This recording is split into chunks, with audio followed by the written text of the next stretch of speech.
네, 안녕하십니까? 오늘 말씀은 에스겔서 마지막 말씀 47장 13절에서 48장 말씀까지 읽겠습니다.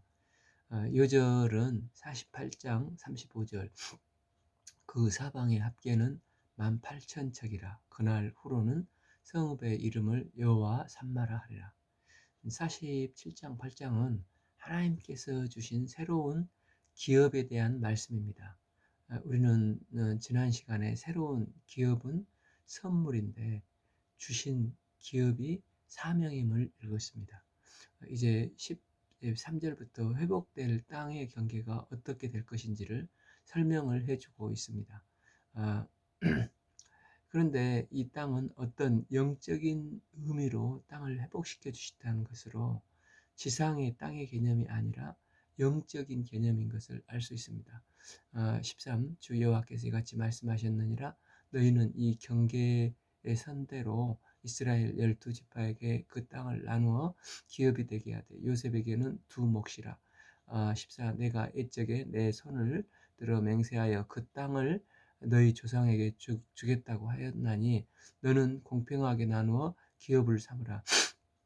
이 말씀이 너희의 기업이 될 것인데 땅 분배를 통해서 마음이 상하거나 불이익을 당하지 않도록 공평하게 분배를 해야 한다는 것입니다. 이는 땅의 넓이를 똑같이 나누라는 것보다 어떤 땅은 좋은 땅이 있고 어떤 땅은 그냥 그런 땅이 있고, 예를 들어서 강남 땅이 있고 서울 외곽 땅이 같은 100평이지만은 실제 가치가 다르지 않습니까? 그러니까 땅의 넓이를 동일하게 분배하라는 것보다 이것저것 고려를 해서 서로 불만이 없도록 분배를 잘 하라는 것입니다. 그리고 14비 너희는 공평하게 나누어 너희의 기업을 삼으라. 실질적으로 이스라엘 백성들이 70년 징계를 통한 대수술을 통해서 회복되어 다시 고향으로 이제 돌아옵니다만, 그 고향 땅은 여전히 이 페르시아의 세금을 바치고 자주권을 확보하지 못하지 않습니까? 때문에 이 일은 역사상 이루어진 게 아니라 장차 예수 그리스도로 말미암아 회복될 것을 말씀하고 있는 것입니다. 즉 새로운 기업이란 하나님께서 생명 주시고 성령을 부어 주시는 것입니다. 그리고 우리는 생명과 성령을 덧입고 그 권능을 받아서 각자의 위치에서 어, 주님께서 주신 기업에 성령의 능력을 발휘해서 하나님이 맡겨주신 기업을 잘 감당한다는 것입니다. 15. 이 땅 경계는 이러하니라. 북쪽은 대해에서 헤들론 길을 걸쳐 스닷 어기까지니. 16. 곧 하맛과 브로다며 다메섹 경계선과 하맛 경계선 사이에 있는 시브라임과 하우란 경계선 곁에 있는 하셀 하닷 디곤이라. 17. 그 경계는 바닷가에서부터 다메섹 경계선에 있는 하살 에논까지요. 그 경계선이 또 북쪽 끝에 있는 하맛 경계선에 이르렀나니 이는 그 북쪽이요. 18. 동쪽은 하우란과 다메섹과 및 길르앗과 이스라엘 땅 사이에 있는 요단강이니 북쪽 경계선에서부터 동쪽 바다까지 측량하라. 이는 그 동쪽이요. 19. 남쪽은 다말에서부터 브리봇 가데스 물에 이르고 애굽 시내를 따라 대해에 이르는 이는 그 남쪽이요. 22. 서쪽은 대해라. 남쪽 경계선에서부터 맞은쪽 하맛 어기까지 이르니 이는 그 서쪽이니라 하시면서 지금 경계선을 정해주고 그 땅을 회복시켜 주시겠다고 말씀을 하고 있습니다. 그런데 이 땅은 어떤 지상의 땅의 개념이 아니라 영적인 개념을 말씀하시면서 이스라엘의 동서남북 땅의 경계가 어느 정도 되는가를 보여주고 있는 것입니다. 사실 이스라엘 남북 땅을 합해 봐야 대한민국 반 정도. 그러니까 뭐 충청 남북도를 합한 것보다 조금 더 클까? 그렇다는 것입니다. 그래서 뭐 바벨론이나 아수르, 바사 이런 대제국과 비교해 보면 마치 오늘날 뭐 중국, 또 미국, 그다음에 충청도, 대한민국도 아니고 충청도, 이렇게 정말 비교가 안 될 정도로 초라한 것입니다. 그런데 이런 조그만한 영적인 나라는 마치 겨자씨 같이 작지만 나중에 이 기업이 세상에 화려하고 어마어마한 것들을 다 무너뜨려 버린다는 것입니다. 우리가 이제 그 다니엘서 2장에서 보면은 느부갓네살 왕이 큰 신상의 꿈을 꾸지 않습니까? 그 우상의 머리는 순금, 또 가슴의 두 팔은 은, 배와 넓적저리는 노시이지 않습니까? 어, 그 종아리는 쇠요, 발은 얼마는 진흙이었습니다. 그런데 갑자기 손 대지 아니한 돌이 날라와서 신상에, 그 어마어마한 신상의 쇠와 진흙에 발을 쳐서 이제 우상을 친 돌은 태산을 이루어 온 세상에, 온 세계에 가득하였나이다. 이렇게 말씀을 합니다. 이게 바로 하나님 백성의 돌이 받은 기업이라는 것입니다. 우리 하나님이 우리에게 주신 것은 화려한 세상에 비추어 보면은 생명받고 성령 권능받는 것이 겨자씨 같이 순금이나 은, 어, 노철에 비해 돌은 너무 작고 미미하고 보잘것없을 수가 있습니다. 이처럼 예수 믿는 제자들의 삶이 겉으로 보기에는 이렇다는 것입니다. 실제 예수님의 12제자들 대학 나온 사람도 한 명도 없고, 좀 어부 출신, 또 무시받는 세리 출신, 별 볼 일 없는 사람들이었습니다. 결국에는 그러나 그들이 성령의 권능을 받아서 예루살렘과 유대와 땅끝까지 가서 온 세상에 복음을 전거하는 복음의 정복자들이 되지 않습니까? 때문에 하나님이 주신 주 관심의 대상은 외적으로 보이는 어떤 대통령이나 뭐 주석이나 이런 것이 아니라 예수님을 믿는 하나님께서 주신 기업을 가진 성도들이라는 것입니다. 우리들이 하나님의 인류 구속 역사의 주류, 즉 메인 스트림입니다. 휘황찬란해 보이는 세상은 결국은 다 없어지고 때가 되면 다 썩어 사라질 것입니다. 그러나 하나님과 더불어 하나님의 기업을 가진 우리 하나님 백성은 영원히 영생 복락을 할 것입니다.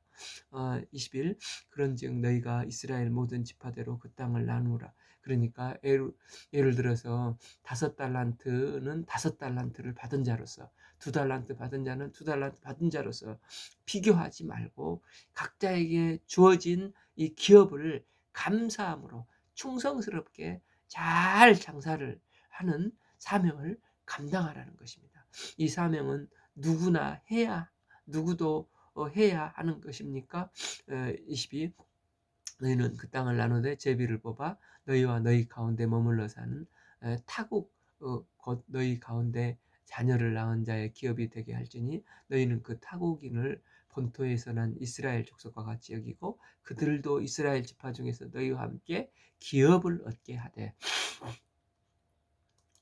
여기서 이제 외인 타국인은 이스라엘이 출애굽할 때 함께 나온 잡족을 말하고, 또한 가나안 정복을 할 때 뭐 기생 라합과 같은 사람들, 원래 하나님의 백성이 아니었는데 이스라엘에 함께 살게 되었습니다. 하나님은 그들에게도 이 공평하게 땅을 기업으로 주라는 것입니다. 23 타국에 머물러 사는 그 지파에게 그 기업을 주지라, 주 여호와의 말씀이라.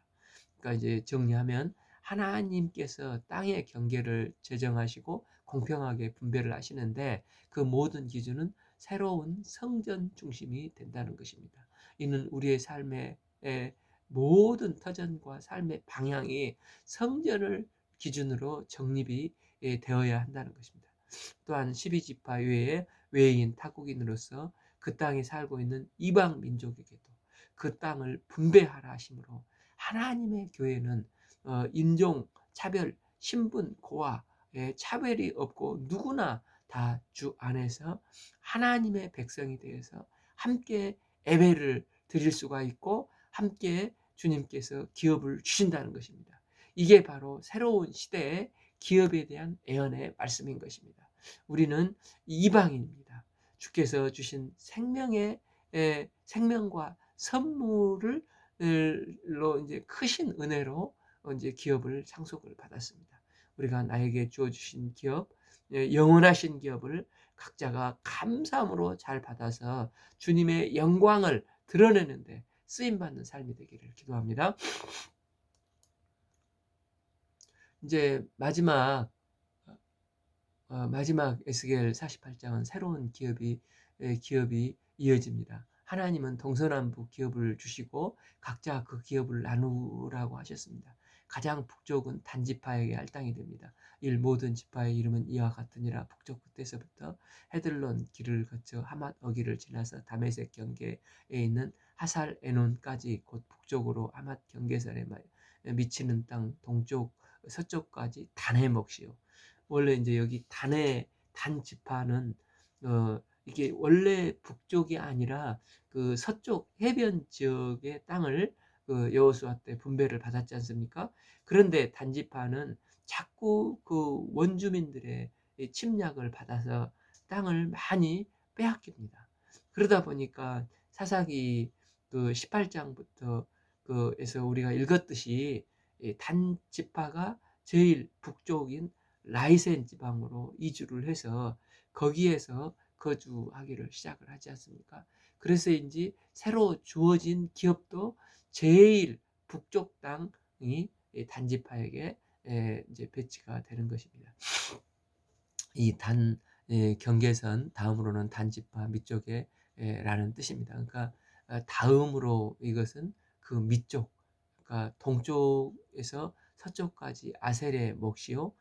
3 아셀의 경계선 다음으로 동쪽 서쪽까지 납달리의 몫이요. 납달리 경계선 다음 그 밑에 동쪽으로 서쪽까지는 므낫셋 몫이요. 5 므낫셋 경계선 다음 동쪽에서 서쪽까지는 에브라임 몫이요. 6 에브라임 경계선 다음 동쪽에서 서쪽까지는 르벤 몫이 하면서 땅의 분배가 쭉 이어집니다. 7 르벤 경계선 다음 동쪽은 서쪽까지 유다의 몫이요. 8 유다의 경계선 다음으로 동쪽으로 서쪽까지는 너희가 예물을 드릴 땅의 넓이라. 이게 이제 25,000척이고 길이는 다른 몫의 동쪽에서 서쪽까지 갔고 성소는 그 중앙에 있다. 이렇게 말씀하십니다. 그러니까 유다 동쪽부터 서쪽 경계선에 하나님께 예물을 드릴 땅이 있는데 그 중심에 성소가 있는 것입니다. 그래서 이스라엘은 무엇이 중심입니까? 이 거룩한 땅, 하나님의 성소를 섬기는 그 제사장과 레위인이 거하는 곳이 중심인데 그 중심에 하나님의 새로운 성소가 있어서 성소 중심의 분배가 되는 것입니다. 이걸 볼 때 이스라엘의 모든 중심의 센터는 하나님이십니다. 하나님이 안 계시는 이스라엘은 상상할 수가 없다는 것입니다. 거룩한 땅과 붙어 있는 땅이 먼저 그 유다 땅, 그 다음에 그 다음에 이제 루벤이고 이제 제일 멀리 있는 곳이 단 지파이지 않습니까? 그러니까 이제 루벤은 야곱의 이제 12 아들 중에서 육적인 장자였지 않습니까? 그런데 어릴 때 그가 레아나 라헬이 자식 낳기 경쟁을 할 때 루벤이 합한째를 구한 것을 볼 때 어릴 적부터 이런 그 어른들의 환경에 노출이 되어서 성장해서 그런지 몰라도 루벤이 그 서모와 동침을 해서 야곱의 침상을 더럽히는 죄를 범해서 그는 장자의 축복이 박탈이 되어버리지 않습니까? 그 다음에 이제 둘째가 이제 계승이 돼야 되는데 시므온과 레이는 또 그 세겜성에서 같은 엄마 그 레아의 딸인 디나가 여동생이 그 세겜성 추장에게 강간을 당하지 않습니까? 그래서 누구보다도 이 자기 여동생에게 속상한 마음을 당해서 그런지 이 세겜성의 모든 남자들을 할례를 받게 해놓고 시므온과 레아가 주동이 돼서 그들을 다 죽여버리지 않습니까? 이 끔찍한 사건에 연루된 주동자들이 둘째, 셋째 레이와 시몬입니다. 그래서 제외가 또 됐습니다. 그 다음에 장자의 직분을 감당할 사람으로 등장하는 게 이제 유다인데, 유다는 그 요셉이 총리가 되었을 때 베냐민 대신에 인질로 자기를 잡아달라고, 그래서 아버지의 슬픔, 아버지를 보호해야 된다면서 목숨을 걸고 이 일을 하지 않습니까? 그래서 이스라엘의 장자권이 실제 이제 유다에게 계승이 되어서 넘어가는 것입니다. 이 유다 지파에서 왕이 나오고 또 다윗이 나오고 그 혈통에서 참 메시아 되신 예수님께서 오시지 않습니까?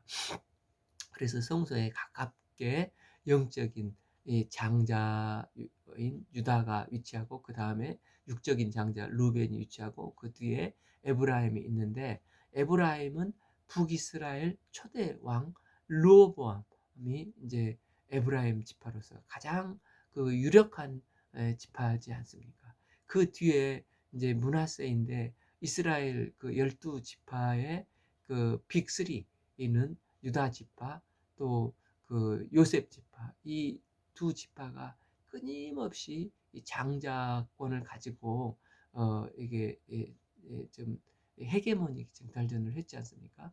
그리고 이제 요셉의 아들들이, 그러니까 이들이 에브라임과 므낫세를 합해서 요셉 지파라고 할 수가 있는데, 이 이제 결국은 이제 그 통일 이스라엘 이후에 좀 솔로몬의 그 범죄로 말미암아 많은 여인을 두고 그들에게 우상 신전을 세워줌으로 말미암아 그 이후에 두동강이 났을 때 결국 북이스라엘의 참 왕이 이제 요셉 지파에서 나오게 되는 것입니다. 그리고 마지막은 단지파가 나오는데, 기업도 지키지 못하고 이사간 종족들을 배치한 것이 아니겠나, 신학자들은 이렇게 보는 견해가 있다고 합니다. 그런데 하나님은 기업을 나눌 때 차별 없이 불이익 없이 공평하게 하라. 그래서 믿음의 공동체인 교회 안에서는 어떤 학력의 차이나 뭐 경제적인 수준의 차이나 이런 것이 있을 수가 없고, 교회는 외적인 조건을 보지 말고 하나님의 종으로서, 하나님 주의 백성으로서 공평하게 주의 일을 하도록 해야 한다는 것입니다. 우리가 각각 하나님께서 나에게 맡겨주신 기업대로 자기 역할을 감사함으로 충성스럽게 감당하는 삶을 살아야겠습니다. 그런데 이스라엘 중심은 하나님 앞에 예물을 드리는 땅입니다. 곧 너희가 여호와께 드릴 예물로 땅의 길이는 2만 5천 척이요 너비는 만 척이라. 10. 이 드리는 거룩한 땅은 애굽 제사장에게, 거룩한 땅은 제사장에게 돌릴지니 북쪽으로 길이가 2만 5천이요 서쪽으로 너비는 만 척이요 동쪽으로 너비가 만 척이요 남쪽 길이가 2만 5천 척이니라. 그 중앙에 여호와의 성소가 있게 하라. 그래서 이제 약 13km 넓이와 10km 에 이제 이 거룩한 땅이 구별되고, 그 중앙에 이제 성소가 있는데 그 중에 반을 잘라서 13km, 5km를 제사장의 땅으로 구별을 하라고 했습니다. 그리고 10일 그 땅의 사독 자손 중에서 거룩하게 구별한 제사장에게 돌릴지어다. 그들은 직분을 지키고 이스라엘 족속이 그릇될 때에 레위 사람이 그릇된 것처럼 그릇되지 아니하니라. 이 말씀은 그 압살롬의 반역으로 사람들이 떠날 때 사독 제사장은 그 성소의 직분을 다윗과 함께 지켰지 않습니까? 그는 다윗 편에 서서 하나님 앞에 믿음을 지켰던 사독과 그 계열의 제사장들입니다. 그래서 사독 계열의 제사장들의 신앙의 지저와 이 충성심을 귀히 여기고, 레위 사람들이 타락했지만 사독 계열의 제사장들의 신앙을 공인해 주신 것입니다. 그리고 이제 그래서 마태복음 1장 1절 아브라함과 다윗의 자손 예수 그리스도의 계보라. 그러니까 아브라함과 다윗과 예수 그리스도를 한 묶음으로 이렇게 보고 있습니다. 그래서 다윗에게 충성하는 것은 거룩한 하나님의 족보, 즉 구속 역사에 등장하는 아브라함, 다윗, 예수 그리스도를 따르겠다는 고백인 것입니다. 반면에 아비아달 제사장은 다윗 때는 충성을 했지만 그 솔로몬 때 그 아도니아가 반역을 하지 않습니까? 그때 요압과 함께 아비아달 제사장은 그곳에 붙어서 다윗 계를 배반했던 사람입니다.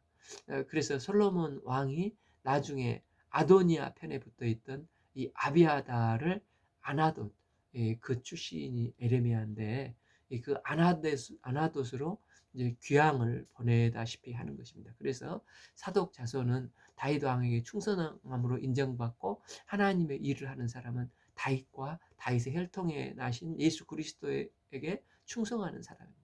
하나님은 이런 그들에게 성전 제사를 관장하도록 했고, 그래서 이게 풀타임으로 쓰임 받는 주의 종에게 가장 필수적으로 중요한 요건이 있다면 외적인 어떤 타이틀이 아니라 그리스도에게 충성을 하느냐, 그 마음의 중심이 충성을 하느냐, 그 맡겨주신 양들을 섬기느냐에 달려 있다는 것입니다.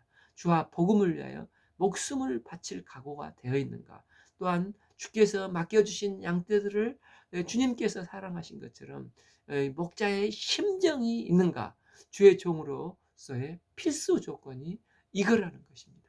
그 나머지는 다 부수적인 것입니다. 12. 땅에 예물을 드려서 그 예물을 받을 자니 레위 접경제에 관한 가장 거룩한 예물이니라. 13. 제사장의 경계선을 따라 레위 사람의 몫을 주되 길이는 2만 5천 척이요 너비는 만 척이라 할지니라. 그 구역의 길이가 2만 5천 척, 너비는 각각 만 척이니라.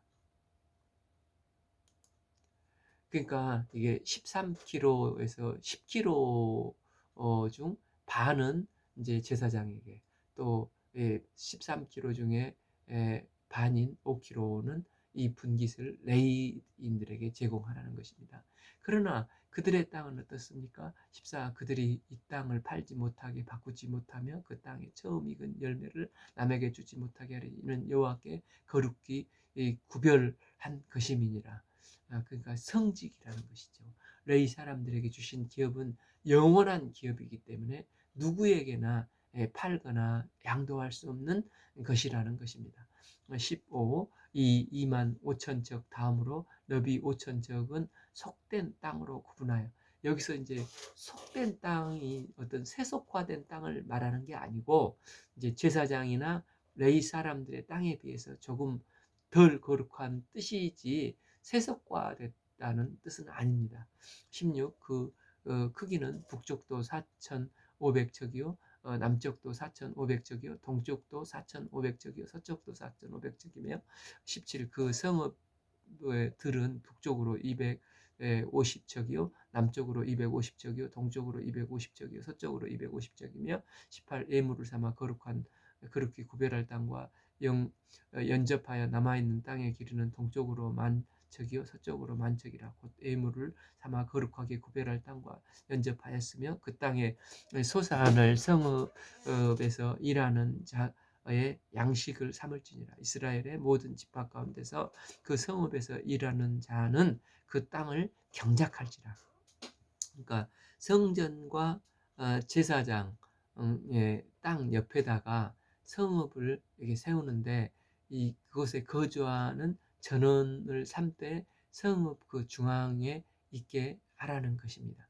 이 성읍이 그 중앙에 있게 하고 그 옆에 이제 제사장 레위인 땅이 있고 그 옆에다 이 땅을 건설하는 건데, 이 땅은 어떤 성전이나 제사장이나 레위인의 땅을 누군가 관리를 해야 되는데 이 제사장과 레위인들이 할 수 없는 일, 뭐 농사를 짓는다든지 아니면 집을 짓는 일 등 이런 일들을 위해서 이제 각 지파별로 12지파별로 그 이제 봉사위원들을 뽑아서 그곳에 살게 하는 것입니다.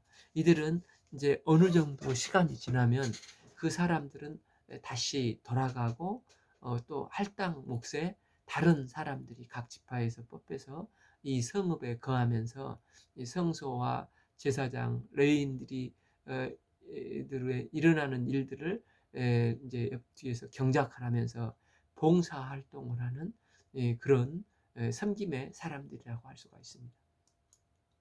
22 그런즉 예물로 드리는 땅의 합계는 길이도 2만 5천 척이요 너비도 2만 5천 척이라 너희가 거룩히 구별하여 드릴 땅을 성읍의 기지와 함께 네모 반듯할 것이라. 그리고 이제 옆에 남은 땅이 있는데 그것들은 또 누구에게 돌립니까? 21 거룩하게 구별할 땅과 성읍을 기지 좌우편에 남은 땅을 군주에게 돌리지라. 곧 거룩하게 구별한 땅의 동쪽을 향한 그 경계선 앞 2만 5천 척과 서쪽을 향한 그 경계선 앞 2만 5천 척이라. 다른 목들과 연접한 땅이니 그것을 군주에게 돌릴 것이며 거룩하게 구별하여 땅과 성전의 성소가 그 중앙에 있으리라. 이런 땅을 왕들에게 공급해서 왕들이 쓰도록 하라는 것입니다. 이제 왕은 공권력을 잘 유지하기 위해서 반드시 필요한 사람입니다. 그러니 그들도 재물이 필요하고 먹을 것이 필요합니다. 그러기 위해서 좌우의 빈 땅을 그에게 공급해서 공권력을 잘 유지하도록, 오늘날 그 정부가 이 공권력을 통해서 사회 질서를 유지한 것처럼 그렇게 하라는 것입니다. 그래서 특히 그 왕이 욕심을 내지 않고 사회 공공 질서를 정의와 공의대로 잘 수행하도록 도와야 한다는 것입니다. 그래서 결국 이스라엘은 철저하게 하나님 중심의 나라가 되고 예배 중심의 나라가 되는 것입니다. 그리고 하나님이 원하시는 공의와 정의를 실현하는 나라입니다. 그러기 위해서 온 이스라엘이 거기에 관심이 집중되는 나라가 되어야 합니다. 이런 나라가 우리 이제 신학교회에서는 교회입니다. 교회의 관심은 철저하게 하나님이고 하나님 앞에 드려지는 예배라고 할 수가 있습니다. 그래서 그 예배를 통해서 이제 그 영혼을 구원하고 사람을, 영적인 사람을 세워가는 곳이 교회인 것입니다. 그래서 이 예배를 위해서라면 성도들이 어쩔 때는 팔을 걷어붙이고 먼저 교회 일을 감당하며 봉사를 해야 한다는 것입니다. 또한 교회도 그 사회가 안정이 되어야 그 사회로부터 보호를 받기 때문에 그 교회가 사회에 대한 책임, 그러니까 예를 들어서 뭐 세금이나 국방위험 이걸 말씀하지 않았습니까?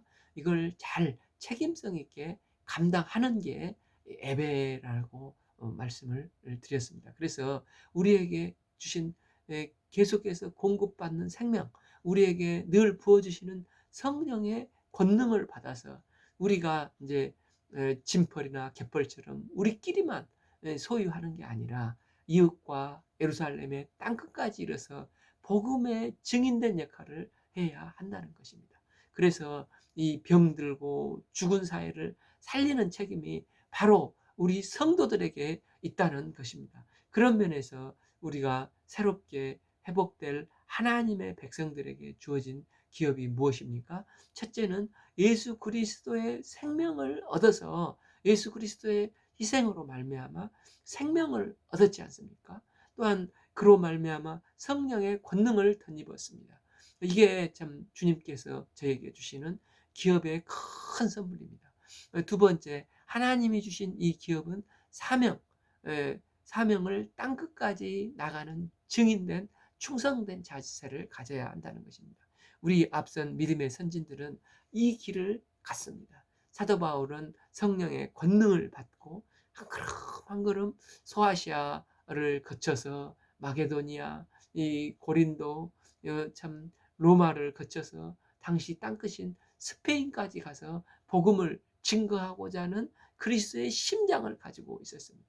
또한 짠 웨슬러는 회심하고 나서 온 세계가 나의 교구다 하면서 영국 전역을 말 타고 다니면서 하루에 30km, 하루에 좀 서너 번, 네다섯 번 설교를 하면서 50년 이상 동안 계속해서 참 이제 복음을 증거해서 그 말 타고 다닌 그 길이가 400만 킬로를 넘는다고 했습니다. 이것이 이제는 우리 차례인 것입니다. 그런데 우리가 그 열정만 가지고 된 것이 아니지 않습니까?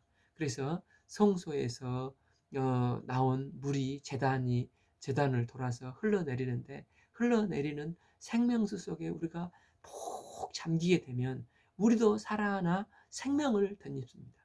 우리의 이 생명이 살아나면 나에게서 생수의 강이 흘러넘쳐서 성령의 능력으로 더 풍성해지고 우리를 위해서 또 다른 한 사람, 이웃이 살아나게 된다는 것입니다. 그래서 우리를 통해서 내가 서 있는 곳이 땅끝이지 않습니까? 그래서 이 땅끝에 가서 복음을 증거하는 복음의 증인된 삶을 살아야 된다는 것입니다.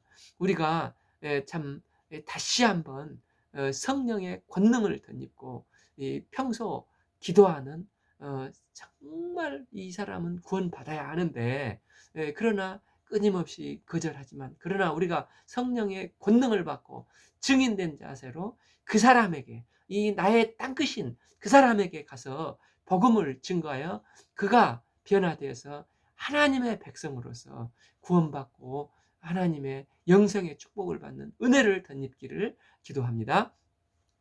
22. 그런즉 군주에게 돌려 그에게 속한 땅은 레위 사람의 기업 좌우편과 성읍의 기지 좌우편에 유다 지경과 베냐민 지경 사이에 있을지니라. 23. 그 나머지 모든 지파는 동쪽에서 서쪽까지 베냐민의 몫이요. 24. 베냐민 경계선 다음으로 동쪽에서 서쪽까지는 시므온의 몫이요. 시므온 경계선 다음으로 동쪽에 서쪽까지 이사갈의 몫이요.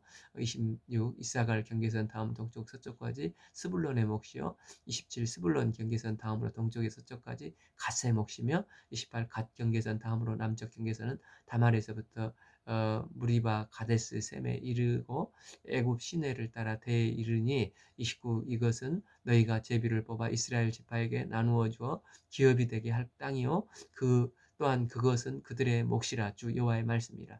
그러니까 이제 12지파 경계선을 다시 한번 설명을 해주시면서, 이스라엘의 일꾼은 레위 사람 제사장만 일꾼이 아니라 그 밑에 속된 땅에 성읍이 있지 않습니까? 그 안에 12지파에서 착출된 사람들이 거기에 이제 거하면서 12지파를 성전과 제사장 레위인들의 일들을 섬기는데, 이건 12지파를 대표하는 사람들이라고 할 수가 있습니다. 이는 온 이스라엘은 하나님 나라를 위해서 쓰임받는 일꾼들이라는 뜻입니다. 그런데 이곳에 문이 있는데 그 특징이 무엇입니까? 30. 그 성읍의 출입구는 이러하니 북쪽의 너비가 4,500척이고 31. 그 성읍의 문틀은 이스라엘 지파의 이름을 따를 것인데 북쪽으로 문이 셋이라. 나는 루벤 문이요, 하나는 유다 문이요, 하나는 레위 문이며, 32. 동쪽의 넓이는 4,500척이요 또한 문이 셋이라. 하나는 요셉 문이요, 하나는 베냐민 문이요, 하나는 다네 문이며, 33. 남쪽의 너비는 4,500척이니 또한 문이 셋이라. 하나는 시므온, 하나는 이사갈, 하나는 스불론. 34. 서쪽도 4,500척이니 또한 문이 셋이니라.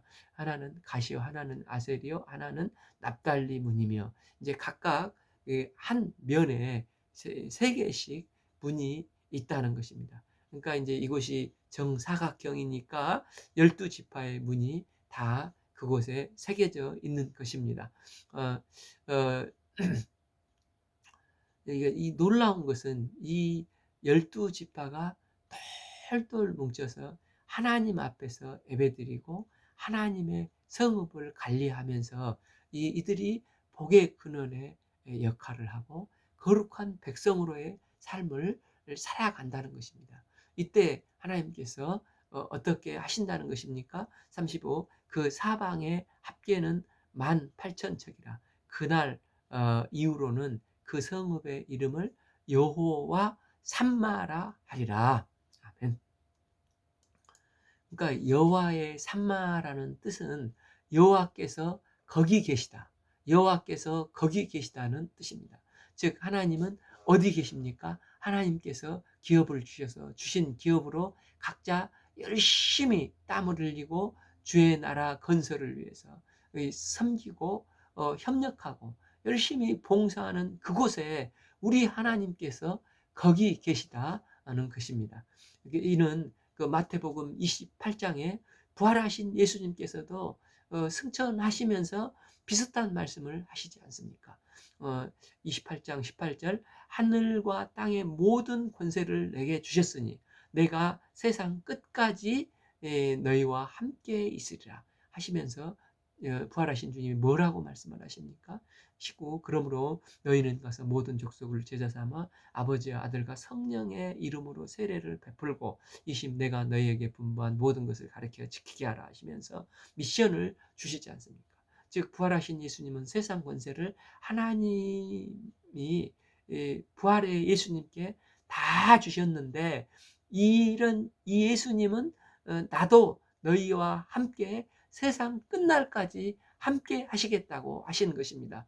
그러니 너희는 가서 이제 이게 이제 너희는 가서 이게 기업입니다. 그러니까 모든 족속으로 제자를 삼아 아버지와 아들과 성령의 이름으로 세례를 베풀어서 22 내가 너희에게 분부한 모든 것을 가르쳐 지키게 하라. 즉 영혼을 구원하여 하나님의 사람들로 온전케 세우라는 것입니다.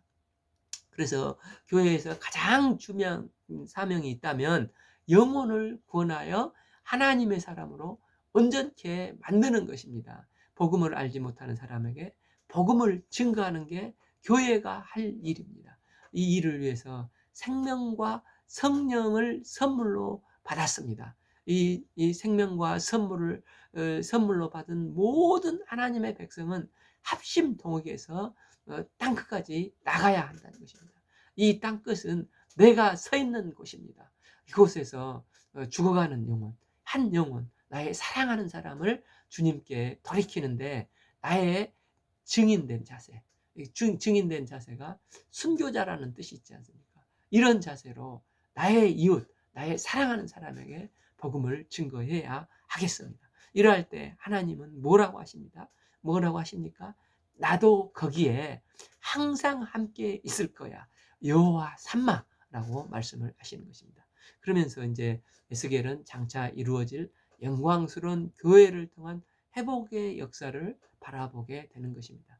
이런 환상을 바라보면서 지금 바벨론 포로에 있는 그들에게 낙심하지 말고 이 대수술을 통해서 하나님은 반드시 다시 회복시키시고 주를 위해 할 일이 많을 때가 있다. 우리가 힘을 내고 믿음으로 견디자 하는 격려를 하는 것입니다.